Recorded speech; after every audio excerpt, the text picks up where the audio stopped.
Good afternoon friends. आज हम बात करेंगे ईएमएस सेक्टर की। ईएमएस सेक्टर का फुल फॉर्म होता है इलेक्ट्रॉनिक मैन्युफैक्चरिंग सर्विसेज, जो कि दूसरे ब्रांड्स के लिए इलेक्ट्रॉनिक मैन्युफैक्चरिंग करती हैं। अब इसका सिंपल से एग्जांपल लेते हैं। आपके पास जो भी मोबाइल फ़ोन है, चाहे वो आईफोन हो, चाहे वो सैमसंग हो, चाहे वन प्लस हो, या फिर आपके पास जो भी लैपटॉप हो, रेफ्रिजरेटर हो, घर पे एसी हो, एलईडी हो, जो भी जिस भी कंपनी का हो, बट मैन्युफैक्चरिंग मेन हमारी इलेक्ट्रॉनिक मैन्युफैक्चरिंग ईएमएस कंपनी करती हैं। और जो मेन कंपनीज़ होती हैं जो उन्हें कॉन्ट्रैक्ट दे के बनवाती हैं, वो अपना बिल्ला लगा के आपको मार्केट पे प्रोडक्ट पे वो प्रोडक्ट सेल कर देती है। तो आइए जानते हैं ईएमएस सेक्टर क्या है और ये कैसे धीरे धीरे तेज़ी से लोकप्रिय हुआ जा रहा है, और यहाँ की कंपनीज़ पिछले 2-4 साल में क्या करती हैं, क्या करती थी, और अभी उनके रिटर्न्स कहाँ से कहाँ पहुँच गए हैं। तो इसमें मेजर कंपनीज़ आती हैं डिक्सन टेक्नोलॉजीज़ और अंबर केन्स, पीजी इलेक्ट्रोकास्ट, सेरमा, एसजीएस टेक और एवलॉन। ये यहाँ की जॉइंट कंपनीज़ हैं। इसमें सबसे बड़ी लीडर डिक्सन टेक्नोलॉजीज़ है, जो कि मार्केट में अच्छा खासा शेयर ईएमएस सेक्टर का मार्केट शेयर रखती है। और पिछले अगर हम बात करें 2023 से 2026 के टेन्योर में ईएमएस कंपनीज़ ने अब पीएलआई आने के बाद इन कंपनीज़ को काफ़ी बेनिफिट हुआ है।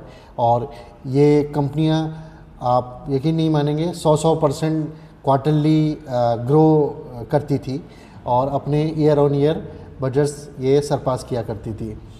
तो इसमें इंटरनेशनल कंपनीज़ अगर हम जानें तो इसमें इंटरनेशनल जाइंट भी हैं, इंटरनेशनल प्लेयर्स भी हैं। इसमें फॉक्सकॉन है, पेगाट्रॉन है और क्वांटा कंप्यूटर्स हैं। तो ये इंटरनेशनल सारी चाइनीज़ कंपनीज़ का ही बाहुल्य है और वो ही इलेक्ट्रॉनिक मैन्युफैक्चरिंग में सबसे आगे है।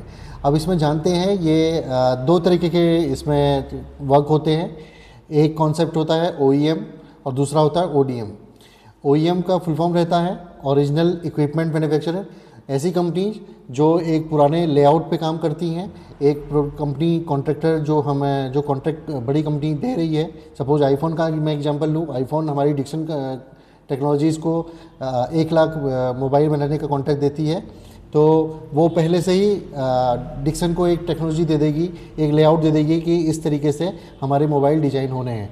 तो उसमें डिक्सन को कुछ अपना दिमाग नहीं लगाना है, सिंपल से उनके प्रोटोटाइप पे काम करके उनको ऑर्डर उनका दे देना है। दूसरी कंपनीज आती है ओडीएम, ओरिजिनल डिज़ाइन मैन्युफैक्चरर, जिसमें कॉन्ट्रैक्ट देने वाला जो बड़ी कंपनी है वो ईएमएस कंपनी से बोलता है कि आप अपना डिज़ाइन खुद सबमिट कीजिए, एक बार हमसे ओके करा लीजिए और इसको प्रोडक्ट को डिज़ाइन भी कीजिए और इनोवेट करके इसको मैन्युफैक्चर भी कीजिए। तो उसमें इनोवेशन का भी, नया प्रोडक्ट डिज़ाइन करने का भी ऑप्शन आ जाता है। उसमें डिज़ाइनिंग भी आती है और साथ में मैन्युफैक्चरिंग करके भी डिजाइनमेंट देनी होती है। तो मेन डिफरेंस है इसमें प्रॉफिट मार्जिन का। जो भी इसका बिजनेस का मार्जिन रहता है, ओईएम कंपनीज़ में करीब 4 से 5% का प्रॉफिट मार्जिन रहता है, जो कि जबकि ओडीएम का 15 से 20% का मार्जिन रहता है। तो तभी हमारी इंडियन सारी ईएमएस कंपनीज़ में ओईएम से ओडीएम की दौड़ लगी हुई है। सबको होड़ मची हुई है कि हम कैसे कैसे अपने क्लाइंट्स के ओडीएम मैन्युफैक्चरर भी बन सकें। जैसे मैंने पहले आपको बताया कि पीएलआई आने से इन कंपनी को काफ़ी बेनिफिट हुआ है और इनकी मैन्युफैक्चरिंग कैपेसिटी बन गई है। और जिस तरीके से हमारी कंट्री एक डेवलपिंग कंट्री है और डेवलप की ओर हम धीरे धीरे जा रहे हैं, तो मैन्युफैक्चरिंग बहुत बड़ा एक वे है कि हम एक अच्छी मैन्युफैक्चरिंग हब बन सकते हैं। जैसे चाइना ने 1980 से अपनी मैन्युफैक्चरिंग हब को काफ़ी कई गुना बढ़ाया, तो इस तरीके से हम लेट आए हैं लेकिन आए ज़रूर हैं। देर आए दुरुस्त आए, एक कहावत है, और हम यहाँ से भी बहुत अच्छा बेटर कर सकते हैं। इस बार गवर्नमेंट का भी इसमें काफ़ी पुश है। इसमें 40,000 करोड़ का इसमें एलोकेशन किया गया है ईएमएस सेक्टर में, सेमीकंडक्टर चिप्स वगैरह बनाने के लिए और भी बाकी ईएमएस एक्टिविटीज़ के लिए, मैन्युफैक्चरिंग के लिए। और फर्स्ट प्लांट भी सेमीकंडक्टर चिप्स बनाने का की नींव रखी गई है। और ये टाटा और पीएसएमसी एक ताइवान की कंपनी है, धुलेरा गुजरात में ये लोग फर्स्ट अपना प्लांट लगा रहे हैं। इसमें 95,000 करोड़ के करीब इन्वेस्टमेंट की ज़रूरत के इन्वेस्टमेंट इसमें होगी।